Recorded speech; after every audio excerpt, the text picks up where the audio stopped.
మాజీ ఎమ్మెల్యే గ్రంథి శ్రీనివాస్ నివాసానికి కేంద్ర మంత్రి శ్రీనివాస వర్మ వెళ్లడం చర్చనీయాంశంగా మారింది. గ్రంథి శ్రీనివాస్ వైసీపీకి రాజీనామా అనంతరం టీడీపీ బీజేపీలోకి వెళ్తారంటూ ఊహాగానాలు ఊపందుకున్నాయి.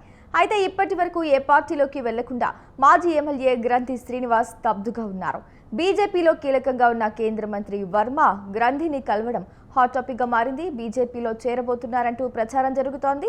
ఇక ఇదిలా ఉంటే గ్రంథి కుటుంబ సభ్యుల ఆరోగ్యం బాలేకపోవడంతో పరామర్శించేందుకు కేంద్ర మంత్రి వెళ్లారని ఆయన అనుచరులు వెల్లడించారు. అయితే ఈ అంశానికి సంబంధించి పూర్తి సమాచారం భీమవరం నుంచి కరెస్పాండెంట్ దుర్గాప్రసాద్ అందిస్తారు. చెప్పండి Durgaprasad.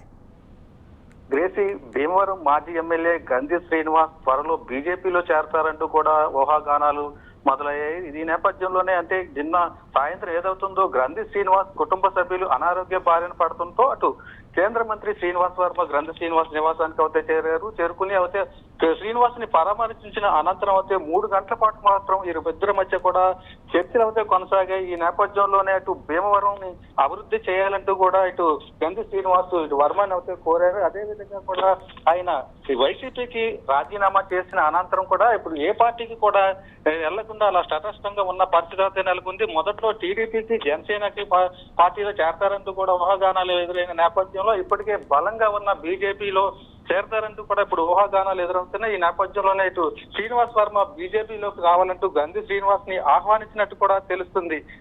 Gracy. Right Durgaprasad, thank you.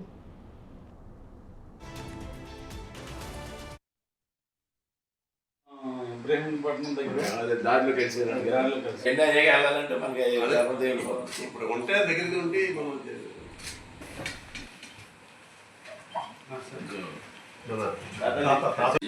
జస్విక్ అంట